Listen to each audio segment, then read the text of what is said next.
Now he's undefeated in all of his 21 professional fights. The Destroyer will put on roughly an extra £10 to make the weight to fight Chris Eubank Jr. This is the first time Conor Benn and Chris have met in their professional careers. Both are desperate to make their family name proud. I'm pleased to say John is now live in the studio, in the talkSPORT studio. WA Continental welterweight champion Conor Benn and trainer Tony Sims. Guys, a very good morning, guys. Good morning. Morning. £10, Conor. Is that? That's not a concern to me. Or you better come out with me down Shenfield. I'll put the old £10 on for you. Yeah.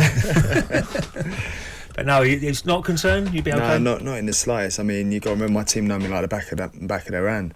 You know, so we know what I walk around at. We know what I feel strong at, and you know the sparring I've been getting in over the period of years now. Chris Jr. was saying just a few moments ago, you know, he's got to lose the weight, and it looks, you know, I'm looking at 157, and he's just flown from Vegas, so it's going to be interesting how tough that is. Tony, you know all about that. How tough is it to come down? It must be easier going up, surely. Yeah, you know, I think Chris, hopefully he'll make the weight. I mean, he was the one who set the weight conditions to us, and we just agreed to it. So he said he can make 157. So, you know, if he's saying that, then obviously we're believing what he's saying. Obviously, there's maximum big fines if you don't make the weight, but he set that weight limit. Yeah, Conor, what about how important is this? Is this about Dad and Chris Eubank Senior? Is it about Dad, or is this when that bell goes? Forget that. Do you know what? There is legacy on the line here. This fight is as big as it is because our two fathers fought and, you know, captured the imagination of the public, and everyone tuned in to watch their fight. Warriors. Everyone tuned in. You know, from, you know, the apple don't fall far from the tree. Junior's just like his old man. I'm just like my old man, for the good and the bad. You know, so it is a family feud. The names are on the line. Me winning this fight, I can look my dad in the eye and go, Dad, I know you're a two-time world champion. I know you're in the Guinness Book of Records, but I've had to handle your business, mate. Do you speak to your dad a lot about it? And what's he say about it when he went into fights against? I think he sowed the seed, to be honest. I mean, after few of his fights, every single one of the fights has gone, son. You know, I think you know, this fight's going to happen. You know, you can beat him. And it's funny because I messaged him back saying, you know, I was thinking exactly the same thing every single time Chris has recently fought. So, you know, I think this is a fight that's always been spoken about, irrelevant of the weights, irrelevant of what part we're at, stages of our career. The name always gets mentioned to me. Forget anyone else in the welterweight division. Eubank Ben, always gets brought up. Absolutely. So let's make it happen, and now's that time. Yeah. Did you have a bit of a ruck at an awards dinner or something? Was it nearly a bit of a set to you and Junior? No. He's just who he is. What's his weaknesses? What do you think, Conor? What you look at Chris Eubank Jr. and say, right, this is our beat? Or is it just a desire on a night? Who's got the most? No, I've you know, I fight. You see the way I fight. You know, I fight like a starving man. And you know, I leave it all on the table. I leave it all, every single fight I have, I leave it all in there. That goes without saying. You know, he's a spiteful, ferocious, vicious fighter himself. But all that screams to me is an exciting fight. I'm not sure if he is overlooking me. I think maybe he thinks he's had an easy touch. But you know, I'm going there and do what I do. You know, don't give me the title The Destroyer for nothing. Well, he was with us in the studio a few moments ago. This is what he had to say. The message will be sent loud and clear when I'm in front of him. But yeah, he knows what's at stake. He knows the gravity of this fight, the responsibility that we both have to our family names. There's a lot of pressure on both of us. I don't fold under the pressure. Time and time again, I've actually overcome pressure and it's made me fight harder and stronger, and made me become more of an animal in the ring. We haven't seen that with Ben. He hasn't been on the big stage yet. Is he going to be able to handle that pressure? We're going to find out. He talked about pressure a lot, Conor. Listen. Who come to England on their own, left their family to pursue their career? When you talk about pressure, he don't know the meaning of pressure. He's had his dad here with him his whole career. You know, I've been here on my own, doing it on my own. I get in the ring on my own. I deal with the pressure myself. I don't have no one to fall back on. I do this myself. I've come here to set my own legacy. So, you know, as far as pressure goes, that's rubbish. You know, 19 years old, walking out to a packed O2, expectation. So, you know, he can think what he wants, but I don't know what I'm made of. So it's always your dream to fight him, was it? I wouldn't say it was always my dream to fight him. I mean, it's a fantasy fight. Even myself, I thought, imagine if the fight did happen. Imagine if it did. You know, and I'm sure many people thought that. Imagine if it did. I was in the same boat as everyone else was. Did I think it would happen now so soon? From the stages where we were at in our careers, we were so far apart at one stage.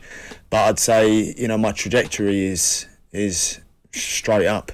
You know, I ain't had a static moment in my career. I've always entertained. I've always delivered.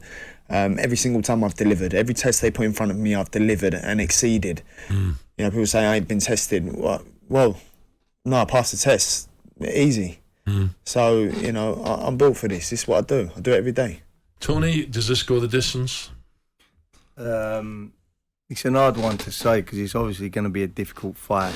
Everyone knows that Conor Benn's moving up 2 weights to fight. But I think that the stars have always been aligned for these two to meet. As soon as Conor Benn laced a pair of boxing gloves on, the names was always brought together. And, you know, we've got to say that this is probably the biggest fight of the decade, if not of a generation. And, you know, I think it's going to be a great fight. And obviously, you know, I've trained Conor since he's been in this country and I know what he's made of. And if I didn't think that he could win this fight, I would never have put him in it. And I've got massive belief in him that, you know, he's going to win the fight.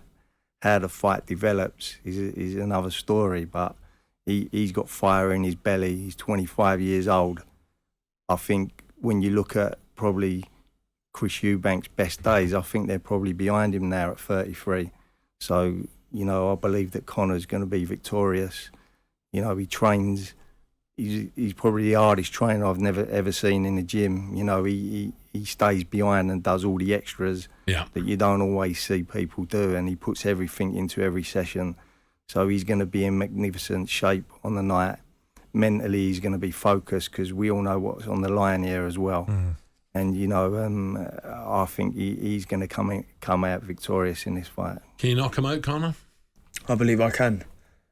You guys ain't seen me when I spar super middleweights in the gym, having to wear 18-ounce gloves. You know, I'm flying middleweights in from France, preparing for welterweights. So, you know, as far as it goes, you guys don't see what I'm like at middle, light middle, super middle, in the gym. So, you know, I know how I feel. I know how hard I punch. And I mean, it's pretty safe to say that the genetics have massively helped. You know, I can definitely punch. I mean, you know, when I hit people, they don't get back up. I think 19 out of my 21 fights have hit the deck. Wow. You know, some have been fortunate to get up, but then they just get a beating for the rest of the remainder rounds. So, you know, I take no prisoners when I get in there. So I do believe so. But don't get me wrong, he's got a granite chin on him. But yeah, his old man did as well. No, yeah, he's got a granite chin. He's a great athlete and an unbelievable, ferocious, spiteful fighter. So yeah, that just excites me. Well, this is what he said earlier how he thinks he can win the fight. He's on a hot streak. You know, he's been knocking guys out. He's young. He's fiery. He's hungry. That is his danger. Is the mindset that he has. He hasn't had a loss. He doesn't know how to lose yet. Yeah. That makes him dangerous. But my experience, my tenacity, my chin, you know, my technique, it's just going to be too much for him. Conor, will you watch, before the fight, will you watch one of the old ones where the old man fighting? Do you know what? I saw it come on the other day, and I was like, mate, what a fight. But you could tell the two characters were in there. You know, it weren't just, they fought exactly how they spoke. They fought exactly how everyone thought the fight was going to go. And I believe the fight goes a similar way. I ain't going to go in there to muck around.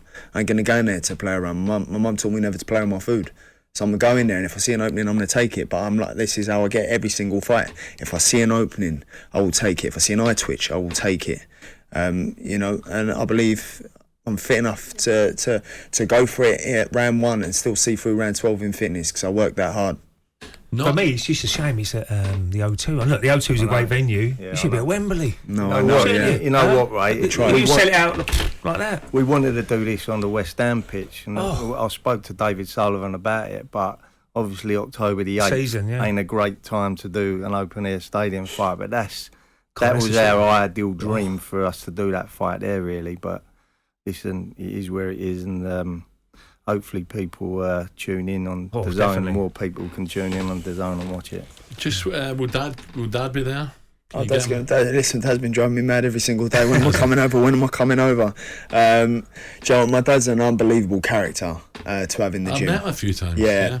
But you know, when it's a weird dynamic, because you see him as Nigel Benn, I see him as Dad. So when we're in the gym and you have this father-son dynamic, and my dad filters everything through Tony, and we have this weird communication thing where Dad will filter it through to Tony, and Tony will put it to me in his words, and that's how we work in the gym. But my dad's just he reminds me of what I have running in my veins. He reminds me of my DNA. He reminds me of who I am. Someone asked me, who is Conor Benn? I am my father's son, for the good and the bad. And I fight like him, I talk like him, I think like him. You both talk like your dads, it's amazing. Yeah, so I mean, that's that. I mean, so yeah, I mean, him having there gives me that confidence in who I am, what sort of person I am, what's in my veins, what's running through me. And, you know, it gives me that confidence. Just finally, I can't wait for this, by the way. Have you got a message for Chris? There ain't really no message, man. You know, we're meeting October the 8th to send our message loud and clear to the world. October 8th is the message. Yeah, we're there. We're going. Absolutely. We're going. Guys, thank you very much. Good luck at the press conference. Not that you need it, but I can't wait. And thank you for coming in here today. Connor. Thank you. Pleasure. Good luck. Thank you. Great meeting you guys. Brilliant. Thank you very much, Conor Benn, trainer Tony Sims. If you want a bit more build-up, then a reminder, Chris Eubank Sr. and Nigel Benn both appeared in our Fight of My Life series. If you want to hear that again, download the talkSPORT app or head over to wherever you get your podcasts. And a reminder that talkSPORT brings you exclusive radio commentary of Joshua's heavyweight unification bout with Usyk, exclusively live and free to listen from Jeddah, Saudi Arabia, next Saturday, 9:40am. talkSPORT Breakfast with Alan Brazil. Thursday and Friday morning, 6 till 10. On AM, on DAB, via the talkSPORT app and on your smart speaker. talkSPORT.